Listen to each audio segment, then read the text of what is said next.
What if I told you that how you age has less to do with your genetics and more to do with how you dress, walk, speak, and even laugh? Stay with me. We've all seen them, people who are technically old, but radiate something fresh, magnetic, and alive. And we've seen the opposite, people in their 20s and 30s who already seem weary, cynical, and tired of life. Something's always wrong with them. They're sick. They've got something wrong with their bodies. There's always something wrong with them. It's not about Botox or green juice. It's something deeper. In today's episode, we're exploring the ageless mindset and how the way you carry yourself through life, from your language to your laugh to your clothing to your hair, shapes how you age.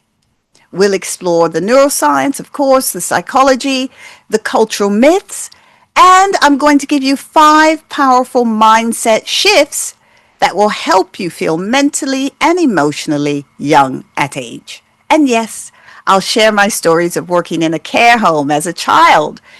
It wasn't child labor, don't worry. And what it taught me about the power of presence over prescription. Let's dive in. What does it really mean to stay young? Let's get one thing clear. When I say young, I don't mean childish or immature. I mean childlike, open, curious, adaptable, emotionally flexible. I mean showing up to life like it still has gifts for you, because it does. Psychologically, this is powerful. Dr. Ellen Langer's famous 1979 counterclockwise study showed that elderly men immersed in an environment designed to mimic their youth, that sounds exciting, experienced measurable improvements in strength, posture, hearing, and cognition. But why?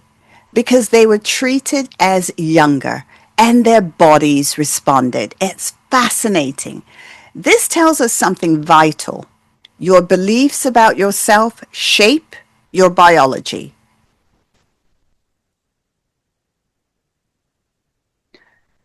What you wear, how you move, what you laugh at. Now, let's get real, because this is the part that gets often overlooked. How you age is also shaped by how you show up in the world. Your clothes, do they make you feel expressive, alive, and in motion? Or do they make you feel invisible, frumpy, old, middle-aged? Clothes carry energy. Your style tells your nervous system, I'm here, I still matter. Someone recently said something very shocking to me, and it takes a lot to shock me, I have to say. But they said that they've always viewed people who dress well as if they're hiding something.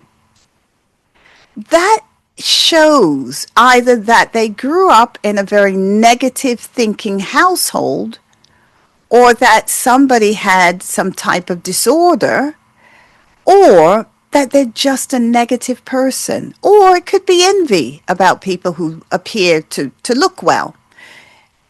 My question to this person, and I didn't ask, but because it wasn't important enough to me at the time, but I wonder, why are people not allowed to take pride in their appearance? Why are people not allowed to just want to present themselves to the world in the best way that they can? That shows self-esteem, confidence, pride, happiness, not pride in a negative way, but happiness, self-assuredness. That shows a positive, healthy mindset. Showing up otherwise is more the issue that they should be concerned about, not somebody looking good. Your posture. Are you hunched over from life, or are you walking with openness and breath? Research shows posture directly affects your mood, your confidence, and even hormonal balance. People who slump and sh- uh, sh- people who slump over and have hunchbacks are normally carrying the weight of the world on their shoulders. Your speech. Are you telling the same tired stories? Are you catching yourself saying, I'm too old for that? Oh gosh, I wrote this, but I feel as though I'm talking to myself on this one. Or are you engaging and asking questions using words that expand you? Okay, I must have come out of it then there for a moment, but your speech does tell a lot about you. Now, I may tell some of the same stories, but that's because they're exciting. And I have to say, people have asked me, can you tell that story again? But if you're stuck in the past, it means you're not growing. You're not open to new experiences. What you find funny. So a youthful mindset laughs easily. It's easy to laugh at yourself, at life, at other people, even at the absurd. Not long ago, oh, I say not long ago, it's been about 10 years. Well, that's not too long. Okay, so not long ago, I was with a friend. We were in Greece and we were waiting. No, we weren't in Greece. We were in Turkey. Sorry, we were in Turkey. Yes, we were definitely in Turkey because I can see the hotel and everything. We were in Turkey, but we were going on an excursion. So we were on a bus waiting for a group who had arrived late. So they checked in. But it was only a 5 minute wait. But they had the revolving doors, which I love. They had the revolving doors. And this group of people came out. I guess, I don't know, maybe they had never used revolving doors before. I'm going to stop laughing.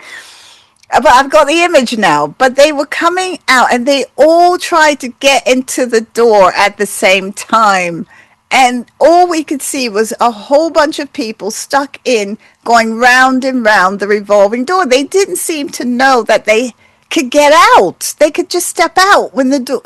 Anyway, we just started laughing. We laughed uncontrollably. And maybe we shouldn't have been laughing, but it was funny. It was funny. That's a youthful mindset. Laughing at yourself, laughing at other people, even at the absurd, but obviously with limits. But laughter literally increases oxygen. It improves blood flow and boosts serotonin. And then there's how you view the world. So are you viewing the world with dread or with a glimmer of possibility? Your energy introduces you before you even speak. Your energy introduces you to the world before you even speak. We don't age only by the clock. We age through habitual heaviness. And some people do appear heavy. They could be the smallest person in stature, but they could appear extremely heavy. Cultural attitudes towards aging.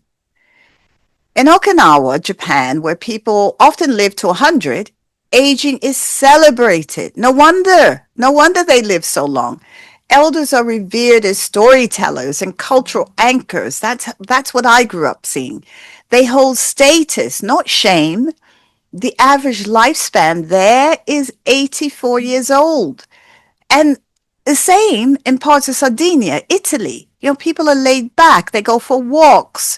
They take their siestas.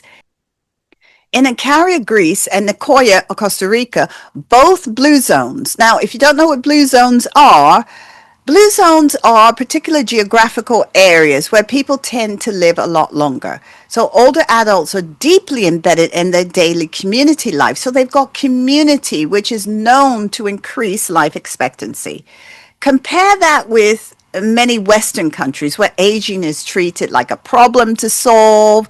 People are talking about money and social security and retirement and how scared they are. It's not a process to honor. People are frightened that they cannot work anymore, that they won't be able to survive. And in these countries, they're taken care of so that they aren't bogged down with those worries. Older adults are often isolated, dismissed, and excluded from conversations that affect them. A Yale study found that individuals with positive perceptions of aging live 7.5 years longer than those with very negative beliefs. The way we see ourselves and how society sees us literally determines how long and how well we live. If you're ready for exclusive soul-nourishing content that you won't find anywhere else, become a subscriber on Apple Podcasts and Spotify to access ad-free episodes with special guided meditations and visualizations for calm and clarity, and bonus episodes on spiritual growth, personal growth, energy healing, and spiritual awakening. Join the inner circle and experience deeper self-discovery today.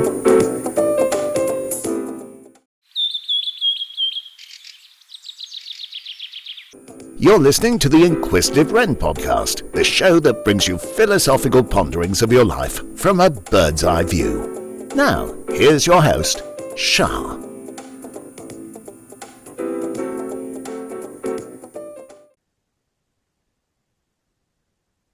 The science of staying young.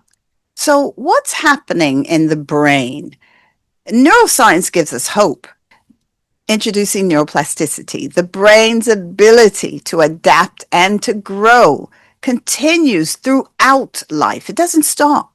So every time you learn a new skill, you challenge your thinking, you take on a new routine to work maybe, or a new breakfast for a change. You activate new neural pathways. Dr. Michael Marzinek, pioneer of brain plasticity, says that the key to cognitive youth is novelty, focus, and joy. Simple. Sounds simple, but why do we struggle? The brain is not a hard drive. I know people like to compare it. Well, the brain's like a computer. It isn't. It's a garden. It grows. The more you tend it with new experiences, the more it flourishes. The fear of aging and family influence. So taking into account all of these aspects, and yet even with all this knowledge, many of us fear aging. But that fear doesn't come from nowhere. We absorb it unconsciously from the world around us, and often from our own families. How were the elders in your family treated? Were they included in laughter and storytelling, or were they ignored during gatherings? Did you sit them all in one room like a lot of people sit the children in one room? Were they consulted or gently sidelined? Did you consider asking them what they wanted rather than just assuming that's what they wanted, taking away their free will? Did you see them thriving or shrinking? Do they appear more afraid to speak up? As children, we take mental notes. We know that. Unconsciously, we're a sieve. We're taking it all in. And often we make quiet, unspoken vows. I don't want to get old if it means that. And those fears stay lodged in the unconscious mind. And over time, we begin to dim our light. Not from age, but from internalized expectation. I'm going to talk now about a personal story. It's my care home days and what I learned. So when I was about 7 or 8, I volunteered in a care home. It was right next door to our school. And they asked which children wanted to be volunteers. We were called candy stripers. It was mainly because we wore these red and white pinafores. They were lovely. I learned so much more about humanity than I even realized. It's interesting to find that over the past 15 years or so, I have worked with people as an advocate, mostly having to go into care homes, on hospital wards, and supporting people who've lost the mental capacity to make decisions about their lives, different areas of their lives, like where they live, their medical treatment, all sorts of things. And so, how could I have foreseen that? But now, there were many years, obviously, between that where I didn't know anything about a care home. I had no connection to a care home. But I find that fascinating. So, what I did observe, I do remember even at that young age, was that some people appeared quite lively, quite happy, quite engaged, really welcoming, open arms and everything. And then some people, although they were friendly, were very quiet, quite withdrawn. They would never leave their seat and they could walk around, but they wouldn't. And some of them sat on their own as well. And this could be personality, because some people are what they might call loners. But even them, I noticed that some really lit up when they saw me. Some of them joked. They loved to tell me stories. They were happy with life. Others appear to have given up. They're in a care home now. They feel like it's the beginning of the end. But some people do need the help. Others appear to have given up. They felt forgotten, flat, fading. And even then, I could tell it wasn't their age that made them old. It was their loss of engagement, their loss of joy. And what changed everything was presence, conversation, laughter, recognition. So if I arrived and I noticed, and I clearly remember people just sitting by themselves on a table where others were clustered together at a table, and I made a beeline for the ones who were sat on their own. Not always. I have some memories of doing that. And I do remember too that I would go, because the open arm, they would stand up, oh, she's here, and all of that. And I would go over and laugh and joke. But then I would spend time with that table, but then I would go on to another table as well, the ones who were pretty much on their own. Because I wanted them to know, I see you. You still matter. I'm only 8. I'm only 7. But I can see you. Now, I know that a lot of that came from my upbringing. I had my grandparents around me. And they had huge connections. So I grew up in a family that were very, very community connected. All of their relatives lived around each other. So my grandparents built their home, and right next door to their home was my grandmother's, was my father's brother, my uncle, and his wife and children. And then 2 blocks down was my grandmother's sister. And then next door to her were the great cousins, my grandmother's cousins. They were all, and just a few, a little 10-minute drive away were her father, other people. So there was loads of family. Now, the other thing I realized too, looking back and speaking to relatives, is that I used to see them as so old. And when I look back, some of those relatives were like late 20s, early 30s. But to me, and I never really knew about gray hair, but my granddad had this beautiful head of pure white snow hair. It was straight. It was so soft. And he used to have this very soft bristle brush that he would let me brush his hair. Well, myself, my cousins, he would let us brush his hair. And it was one of my favorite things to do. He was so lovely. And he used to love it if we brushed his hair. And when I look back, and so I remember asking about this later as an adult, and they said, oh, he grayed in his late 30s, in his early 40s, he grayed early. So even he wasn't that old, but everybody appeared so old to me, to us as children, because there were a lot of us who were children. Well, not a lot, but there were enough of us that were children. But I remember that the elders, you listened to them. You listened to what they said. You did what they said. You would not talk back. I did sometimes. I definitely did. But you pretty much wouldn't. You shouldn't. And to this day, I still find myself holding my tongue. If someone is elderly, I won't talk back to them. I really find it odd to do. Although it does depend on the day they catch me and what they have said, because I will snap back. I have no problem snapping back, but sometimes I just let it go because they're elderly, they're older, and people can say crazy things. So I know that I had that nurturing around the elderly when I was younger. And I think the nuns at the good old nuns at the Catholic school knew exactly what they were doing. And I would love to know, and I won't, probably, I will never find out, although I don't know, maybe I will one day, those of us who volunteered, what did we end up doing? And you know what I ended up doing, but those of us who, because it was a volunteer, they didn't make us do it. I clearly remember them saying, who wants to go and help at the care home? And it was like for an hour after school. And I loved it. I absolutely loved it. I loved it, loved it, loved it. And then after a year or so, they would bring in other new people because the class would change and all that.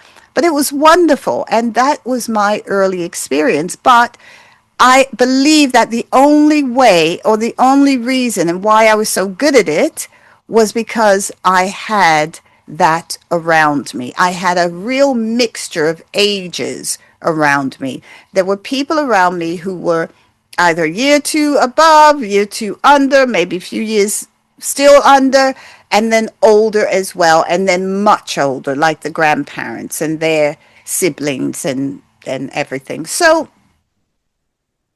and also my parents were a little bit older when they had us. So it really did show for me that aging is really just a number. And the way you treat yourself, your body, your mind, your spirit shows.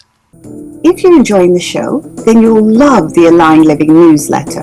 And the latest edition has just dropped. It's full of thoughtful goodness, free download journals, guided meditations and visualizations, and even complete e-courses that I've written myself. I poured 20 plus years of therapeutic research and practice into these e-courses. Plus, you'll find soulful articles and honest insights into mental health, spirituality, and the everyday work of living well. Living in alignment takes effort, but the payoff is real and lasting. It's changed my life, and I share everything that I know with you every month. Sign up today and start receiving the support your soul's been asking for. Ready to live aligned? Sign up now. Never miss a show by clicking the subscribe button right now. Thank you for your support. You make this podcast possible. Now, back to the show.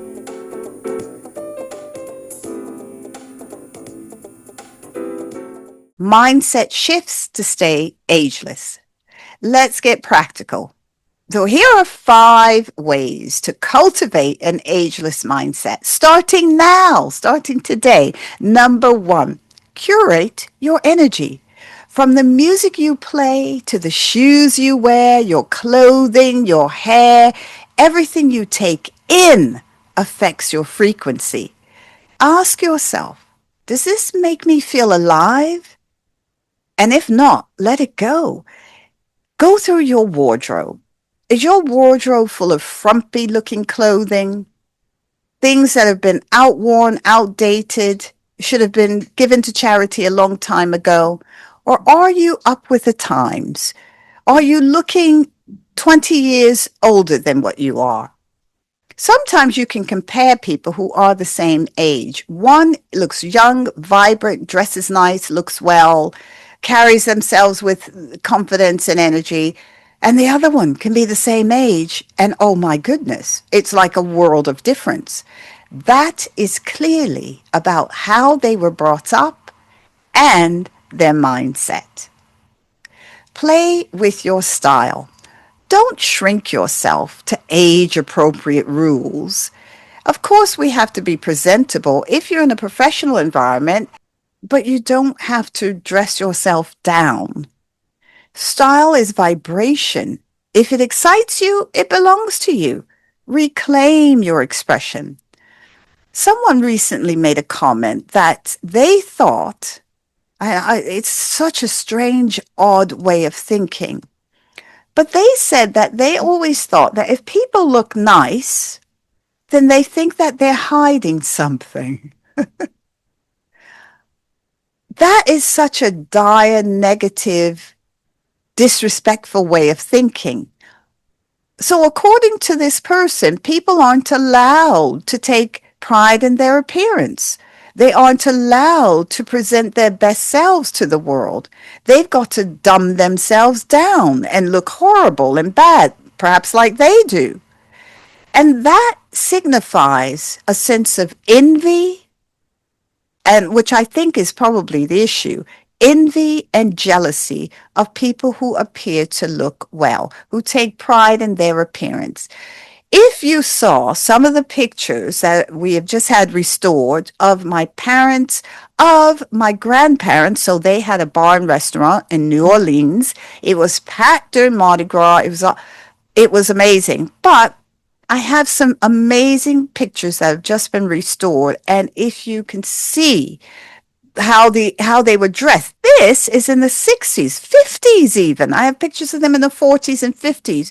They were dressed to the nines, always. My mother's mother, my grandmother, she had a position of authority in the community, and she always looked really well. And my mother did as well, and my father as well. My father wore custom shoes.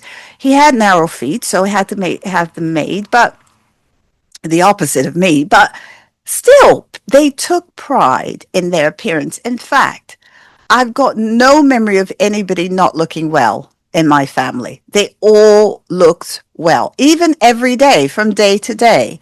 They all made themselves look very nice.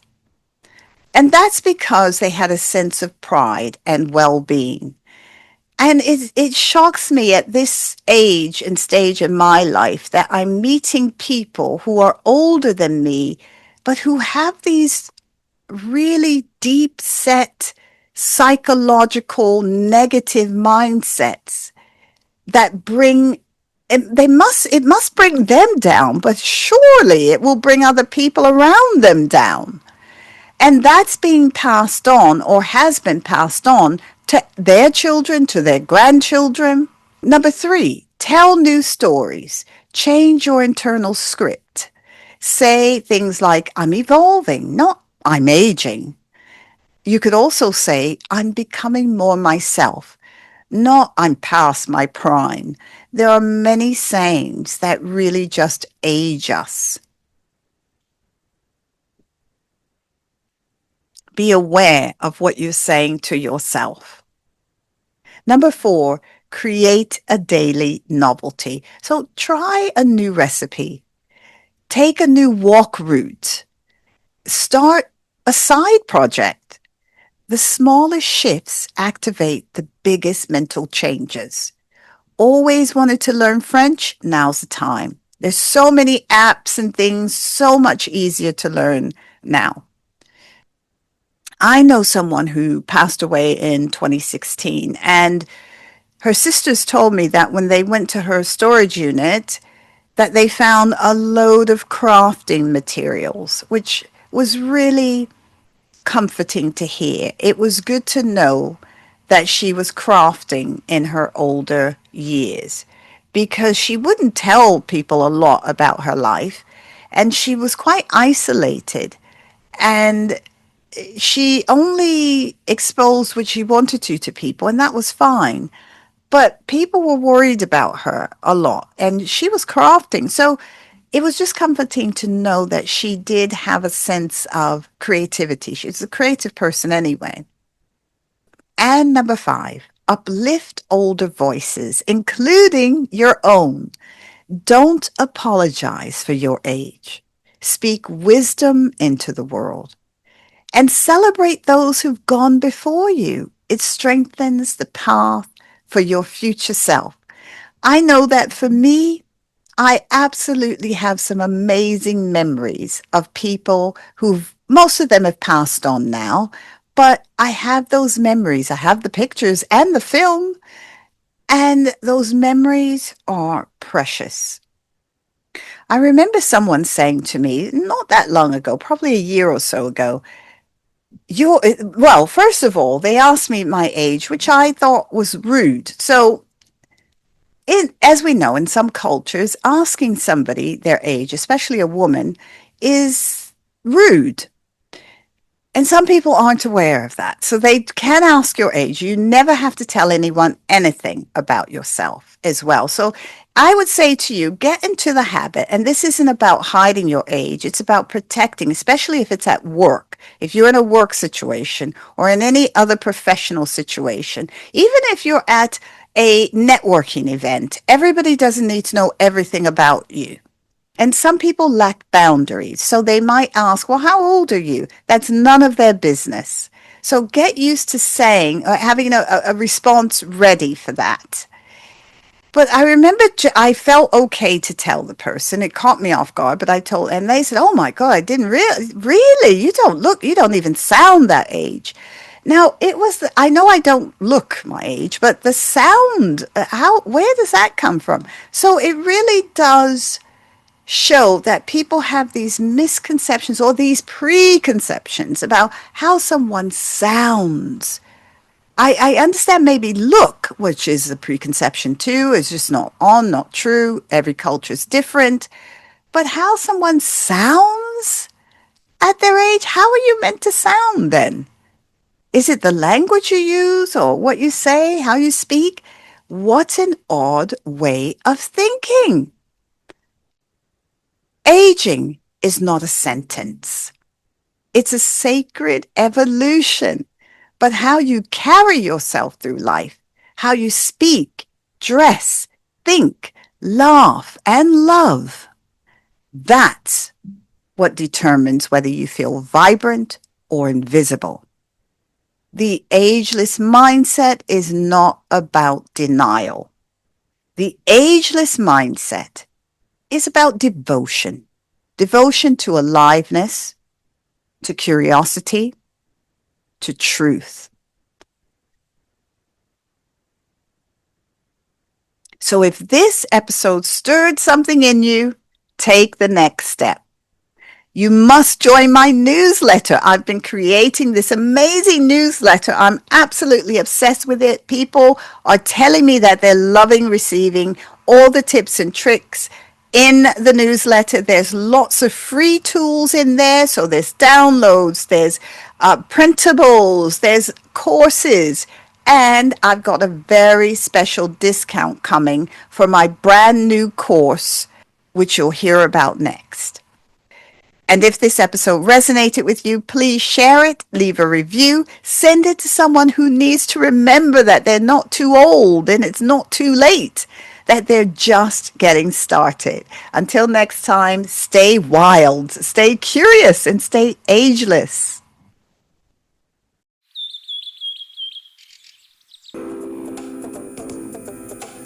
Thank you so much for tuning in to this episode of the Inquisitive Rin podcast. I hope you found it insightful. If you did, I'd love for you to share it with a friend who might enjoy it too. Don't forget to share it on social media. It really helps us reach more people who resonate with our content. If you haven't already, make sure to follow the show. It's the best way to stay connected and help our Inquisitive Rin community grow. I'd also love to hear from you. Leave a rating and a review to let me know your thoughts, and be sure to follow so you never miss the latest episodes or behind the scenes content from the Inquisitive Rin. If you're ready for exclusive soul nourishing content that you won't find anywhere else, become a subscriber on Apple Podcasts and Spotify to access ad-free episodes with special guided meditations and visualizations for calm and clarity, and bonus episodes on spiritual growth, personal growth, energy healing, and spiritual awakening. Join the inner circle and experience deeper self-discovery today. Thanks again, and as always, stay curious.